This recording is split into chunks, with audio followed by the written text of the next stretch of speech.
Parts of speech क्या है, इनका दूसरा नाम क्या है, और अंग्रेजी में या फिर इंग्लिश में पार्ट्स ऑफ स्पीच कितने हैं, ये 8 हैं या 9 हैं। बाय द वे, इनको वर्ड क्लासेस क्यों कहा जाता है? तो आइए आज हम पढ़ते हैं पार्ट्स ऑफ स्पीच के बारे में। So welcome to the channel, your language tutor with Mr. Saklan Shah। अगर आप इस चैनल पर नए हैं या फिर आपने इसको सब्सक्राइब नहीं किया तो सब्सक्राइब के ऊपर क्लिक कर दें और बेल आइकन को हिट कर दें। तो देखिए, सबसे पहला ये सवाल होता है कि पार्ट्स ऑफ स्पीच आखिर हैं क्या। तो इसका जो दूसरा नाम है वो इस चीज का हमें बेहतरीन जवाब देता है that parts of speech are actually word classes। वो वर्ड्स की क्लासेस हैं, मतलब कि आपकी लैंग्वेज की जितने भी अल्फाज हैं वो कौन कौन सी कैटेगरीज में डिवाइड हो सकते हैं, उनकी कौन कौन सी क्लासेस हैं, we call them parts of speech. Speech generally जो कुछ भी बोला जाता है उसे में स्पीच कहते हैं। तो हम इसको इस तरह से भी कह सकते हैं कि जो कुछ भी लैंग्वेज प्रोड्यूस होती है उसके कितने पार्ट्स हैं। अब हमें ये भी पता है कि भाई जो लैंग्वेज हम इस्तेमाल करते हैं it is composed of words, ये प्रीडोमिनेंटली वर्ड्स की बनी हुई है, सही है। तो ये जो वर्ड्स हैं जो कि हम अपनी स्पीच में इस्तेमाल करते हैं इनकी एक पर्टिकुलर टाइप्स होती हैं कि भाई ये फला टाइप्स के हो सकते हैं वर्ड्स, जिनको हम पार्ट्स ऑफ स्पीच कहते हैं। इसीलिए इनको वर्ड क्लासेस भी कहा जाता है, मतलब के वर्ड्स की क्लासेस, अल्फाजों की अकसाम, सही है जी। अच्छा, तो अब दूसरा सवाल यहां पर यह पैदा होता है कि इंग्लिश में पार्ट्स ऑफ स्पीच 8 हैं या 9। आप डिफरेंट वेबसाइट्स पर जाएं, डिफरेंट यूट्यूब चैनल्स को देख लें, डिफरेंट किताबों को देख लें, तो आपको कहीं पर 8 मिलेंगे, कहीं पर 9 मिलेंगे, सही है। जो लोग 8 कहते हैं वो 8 क्यों कहते हैं, और जो लोग 9 कहते हैं वो 9 क्यों कहते हैं, ये बड़ा इंपॉर्टेंट क्वेश्चन है और इसके हमें समझने की भी जरूरत है। हाँ, तो वो सभी जो कि स्टैंडर्ड इंग्लिश को, एक स्टैंडर्ड वैरायटी को फॉलो करते हैं, वो हमेशा यही कहते हैं कि भाई अंग्रेजी के 8 पार्ट्स ऑफ स्पीच हैं। लेकिन आपको कुछ किताबों में जैसे कि मिलता है कि 9 है, तो वो क्या करते हैं कि एक नोवा इंट्रोड्यूस करवाते हैं, दैट इज द डिटर्मिनर्स। वो कहते हैं कि भाई noun, pronoun, adjective, verb, adverb, preposition, conjunction and interjection, इन 8 के अलावा एक 9th पार्ट ऑफ स्पीच भी है जिसे हम डिटर्मिनर्स कहते हैं, ठीक है। लेकिन आमतौर पर किताबें इसको इंक्लूड नहीं करती। अच्छा, तो डिटर्मिनर्स पार्ट्स ऑफ स्पीच में इंक्लूड क्यों नहीं किए जा सकते, और अगर कुछ किताबों में या फिर कुछ डिफरेंट वेबसाइट्स पर या यूट्यूब चैनल पर उनको इंक्लूड किया गया है तो क्यों इंक्लूड किया गया है, आखिर डिटर्मिनर्स हैं क्या। ये जो है वो हम आज के लेक्चर के एंड में देखेंगे कि आखिर डिटर्मिनर्स को हम क्यों पार्ट ऑफ स्पीच में इंक्लूड कर सकते हैं या नहीं कर सकते as a 9th part of speech. चलिए ठीक है, इससे पहले हम बाकी जो रिमेनिंग 8 हैं इनको पढ़ लेते हैं। तो सबसे पहले हमारे पास है नाउन। भाई नेमिंग वर्ड है, कोई भी आपके पास नाम हो। अब जैसे दुनिया में जितनी भी चीजें हैं हर चीज का कोई ना कोई नाम है, उसके आइडेंटिफिकेशन, उसकी रिप्रेजेंटेशन के लिए, और उसका जो नाम है उसे हम नाउन कहते हैं। इसे आप नाम कह लें, इसम कह लें, नाउन कह लें, the thing is very same. Name कह लें, again it's very same.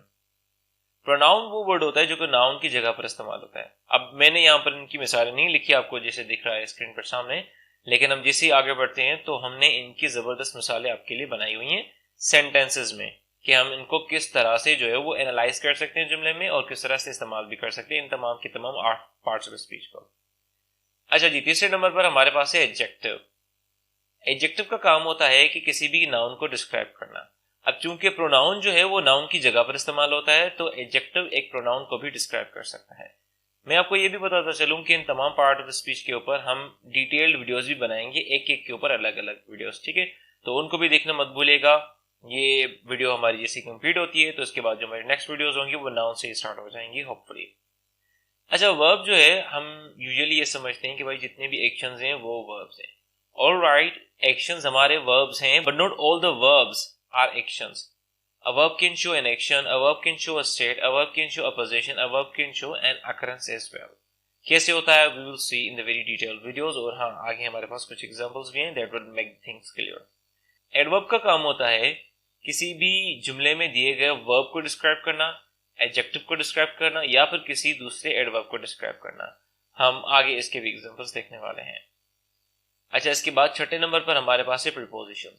Preposition हम जनरली ये कह सकते हैं कि भाई नाउन की पोजीशन दिखाते हैं, लेकिन इसकी बेहतर डेफिनेशन ये बन सकती है कि ये किसी भी एक नाउन का रिलेशनशिप दिखाती है किसी भी दूसरे नाउन या प्रोनाउन से, ठीक है।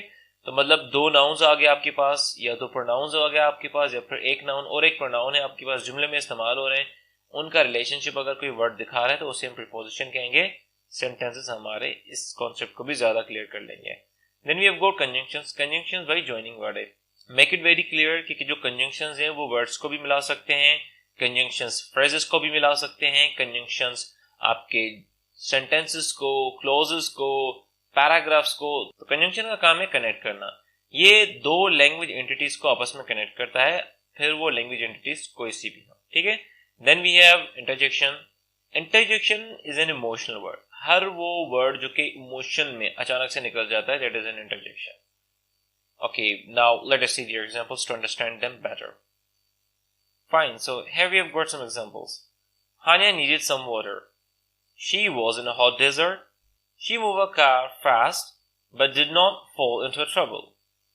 Oh, I need energy, she said.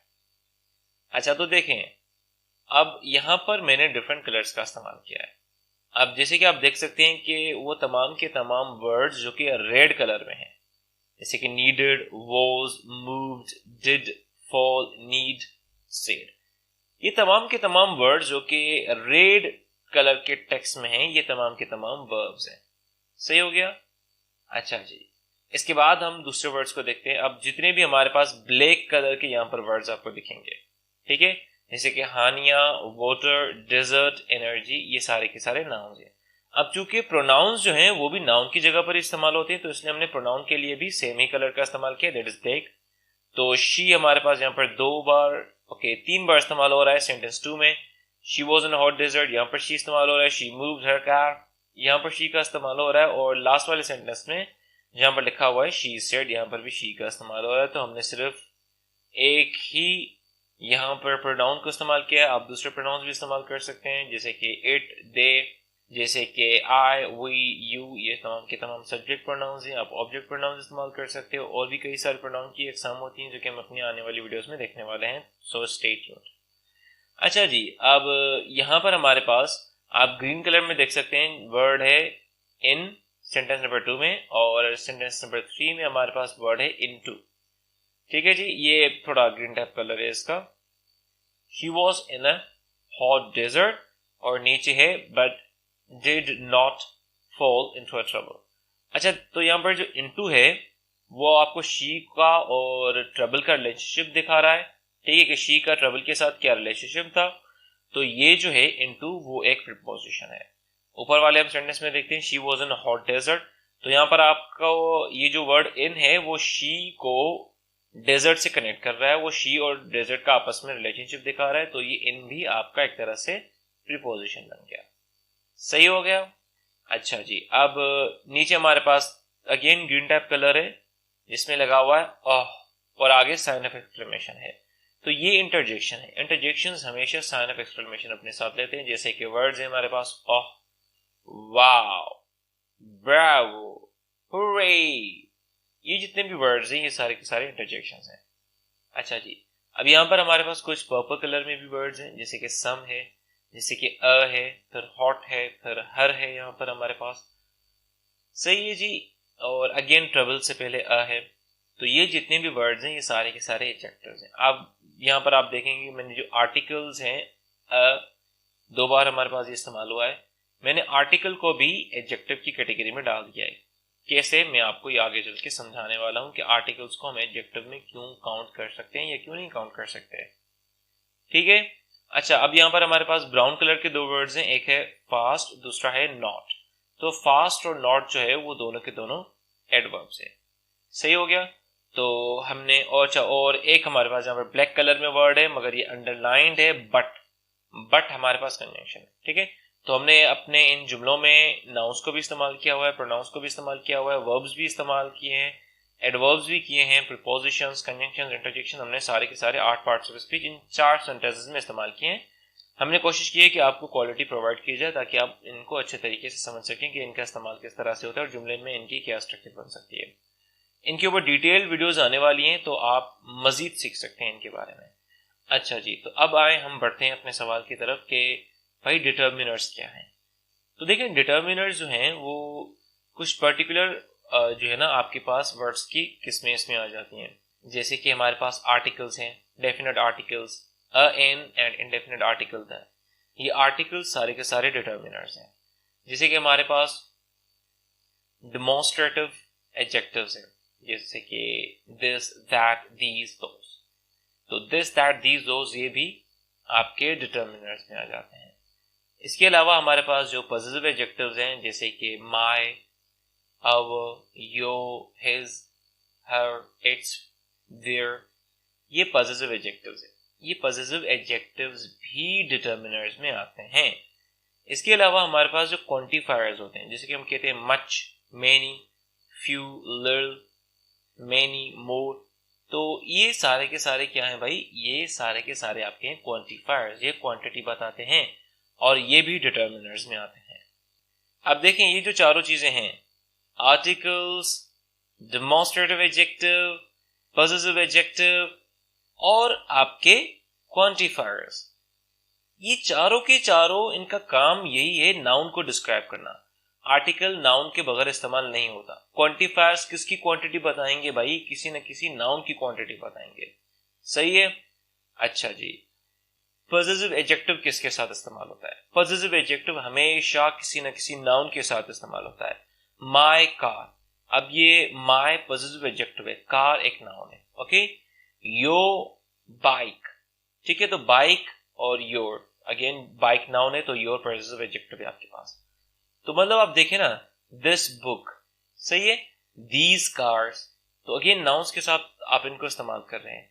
तो जितने भी डिटर्मिनर्स हैं उनको हम नाउन्स के साथ इस्तेमाल करते हैं, इसीलिए तमाम के तमाम डिटर्मिनर्स को एडजेक्टिव कंसीडर किया जाता है और इनको as a 9th part of speech नहीं कंसीडर किया जा सकता। अलबत्ता कुछ किताबों में, कुछ यूट्यूब चैनल्स पर, कुछ वेबसाइट्स पर आपको ये चीज देखने को मिल सकती हैं, मगर हम 8 ही पार्ट्स ऑफ स्पीच कंसीडर कर सकते हैं। ये जो 9th है हमारे पास डिटर्मिनर्स, इनको हम यूजुअली एडजेक्टिव का ही एक पार्ट समझते हैं।